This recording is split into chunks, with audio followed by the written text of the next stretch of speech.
Coming up next on Hands on Windows, we're going to take a look at the new Xbox full screen experience for this new generation of gaming handheld PCs.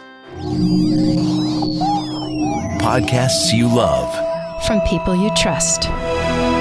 This is TWiT.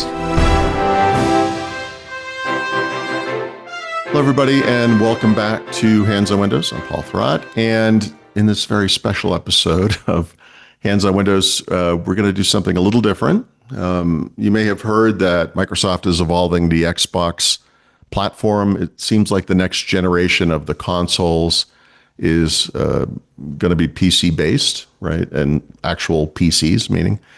And the preview of that is out now. So back in October, Microsoft and Asus released the first generation of what's called Xbox Ally gaming handhelds. And so these are those all-in-one form factors with a screen in the middle and two controller halves on either side.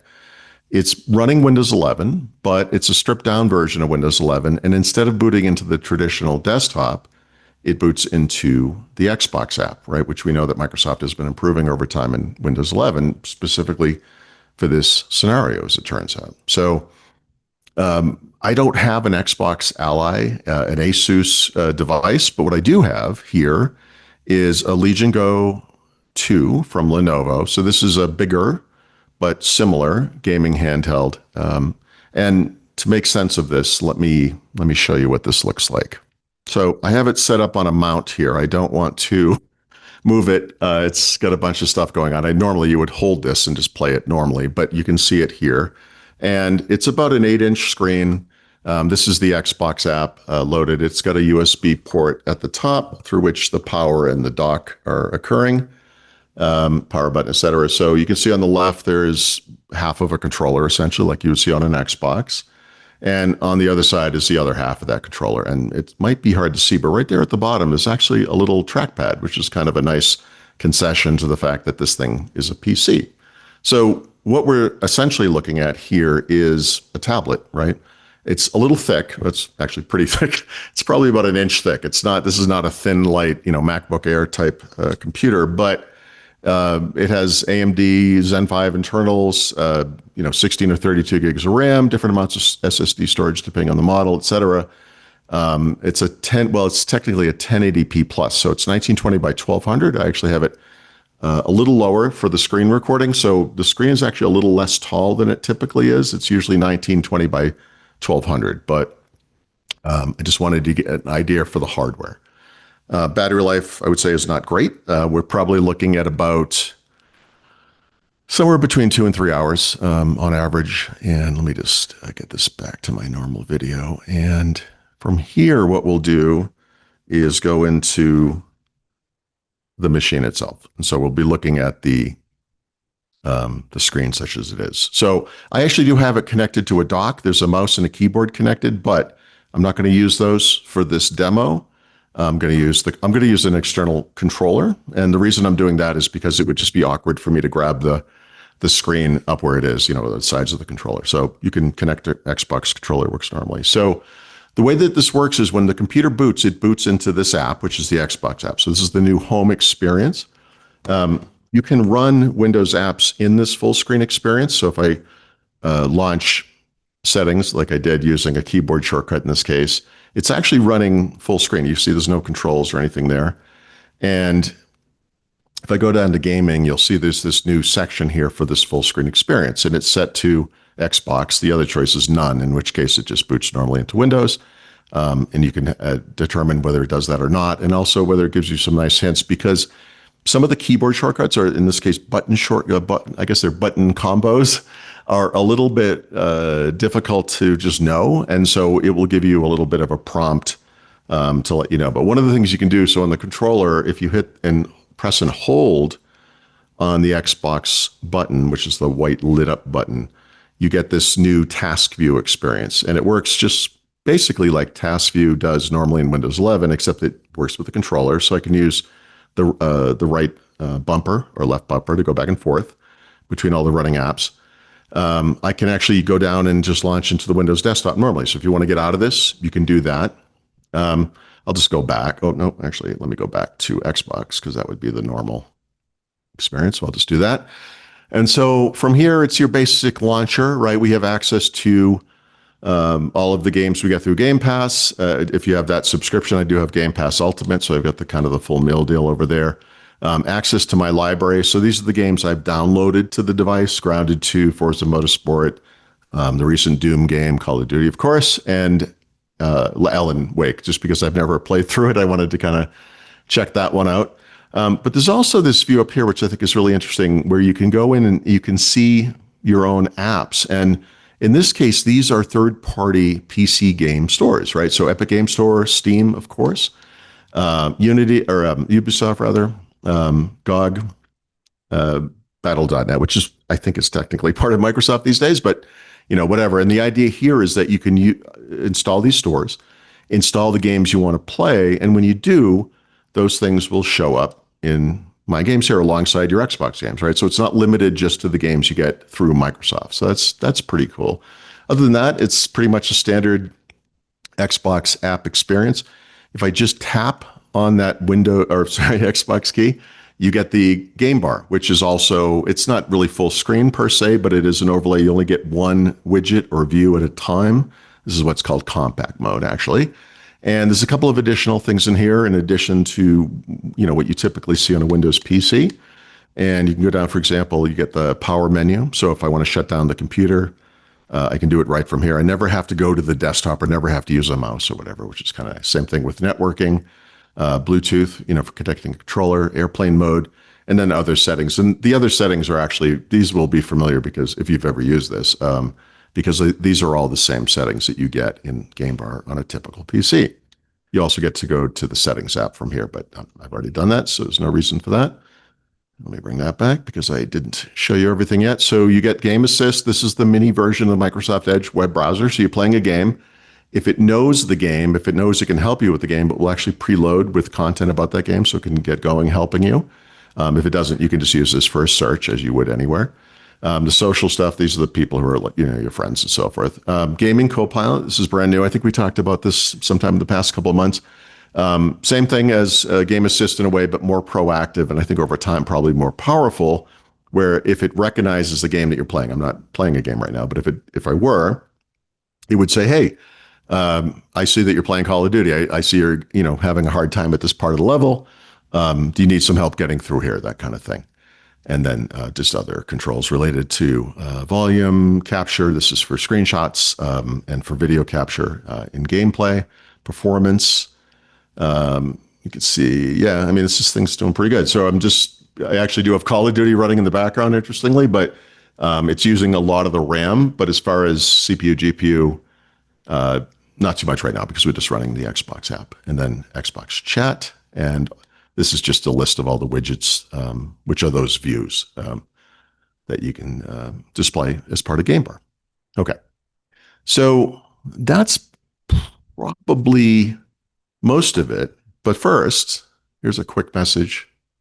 Hey there, it's Leo Laporte, host of so many shows on the TWiT network. Thinking about advertising in 2026? We host a network of the most trusted shows in tech, each featuring authentic post-read ads delivered by Micah Sargent, my co-host, and of course me. Our listeners don't just hear our ads, they really believe in them because we've established a relationship with them. They trust us. According to TWiT fans, they've purchased several items advertised on the TWiT network because they trust our team's expertise in the latest technology. If TWiT supports it, they know they can trust it. In fact, 88% of our audience has made a purchase because of a TWiT ad. Over 90% help make IT and tech buying decisions at their companies. These are the people you want to talk to. Ask David Coover. He's the senior strategist at ThreatLocker. David said, TWiT's hosts are some of the most respected voices in technology and cybersecurity, and their audience reflects that same level of expertise and engagement. It's the engagement that really makes a difference to us. With every campaign, you're going to get measurable results. You get presence on our show episode pages. In fact, we even have links right there in the RSS feed descriptions. Plus, our team will support you every step of the way.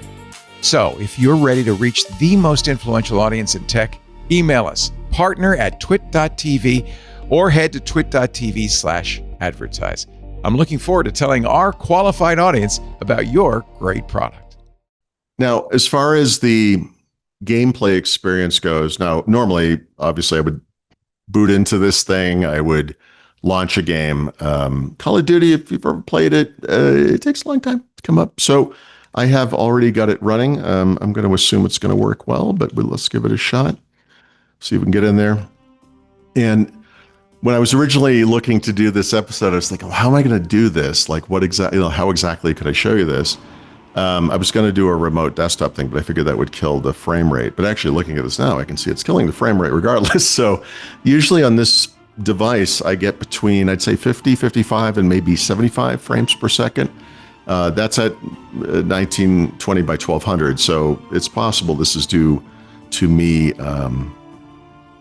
changing the resolution of the screen. It's not running at native res. It may be a little, confused by that, but I will just get this thing kicked off. One of the things that's really nice about this particular device, meaning the Lenovo, and for this I do have to come up here and push the button, is they have this interface up here for just going through all the aspects of the PC. So from here I might say, I really want this thing to be on, high performance mode or something, or you can just kind of go through the various settings and then just get right out of it again, right? And so it's just kind of a quick kind of handy side menu here, which is now not exiting. There we go. But yeah, so I can sort of see, one of the things I did use that interface for was to get it to display the frames per second and then the latency in milliseconds up in the corner. So actually I can see now it seems like it's recovered a little bit. So it looks like it's in the 60s somewhere. We're not in a game or whatever, but this is the basic experience. One of the other things that's unique to this particular device, which I don't believe is true of the Asus Xbox Ally devices, is that those controllers are removable. And so you could play with them detached like you might with a Nintendo Switch, which I would never do because I'm an adult.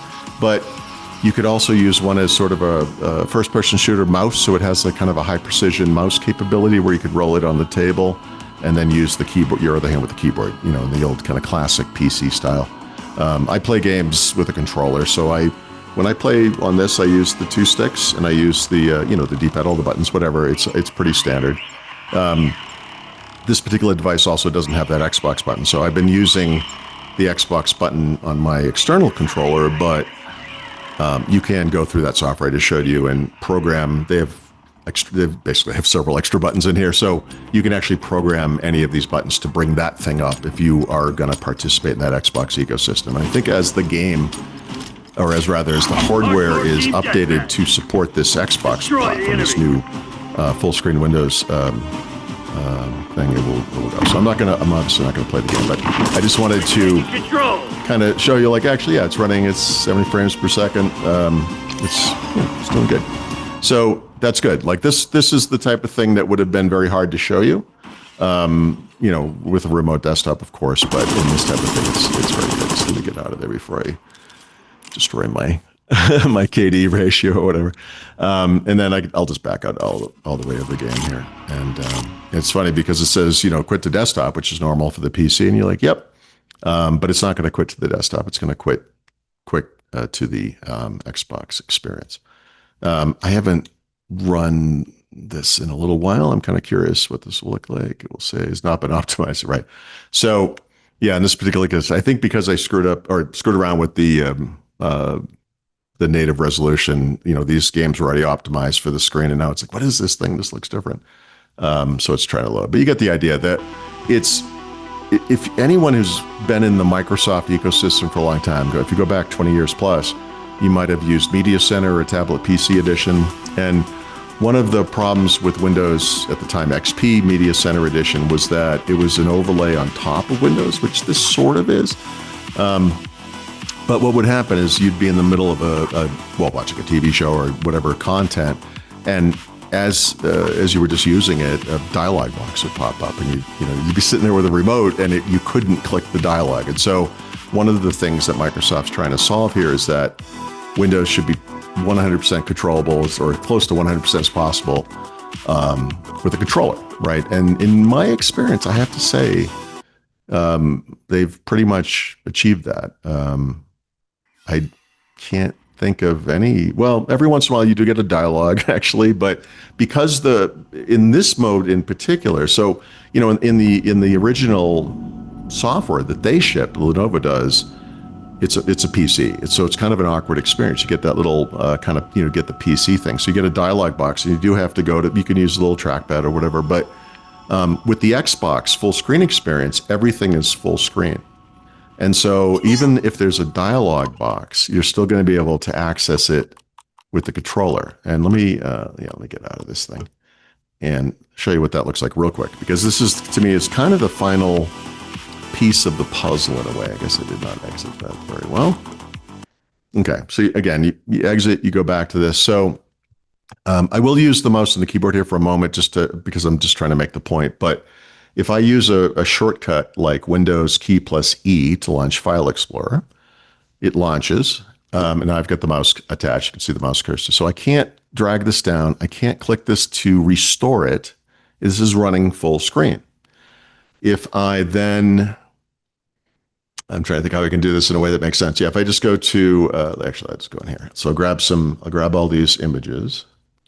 And if I copy them into the download folder, you'll see a file progress dialog appear. But it's not going to appear over this window. It's going to appear in its own full screen experience. So it's going to be up in the corner like it looks like a window, but it's actually, everything that is running will run full screen. So this might be difficult on the same computer. It might be, it was too quick. Yeah, so I guess you'll have to take my word for that. But the way that it works, when I do this like PC to PC, actually, let me see, maybe I can't do that. I'll try to share it with my other computer.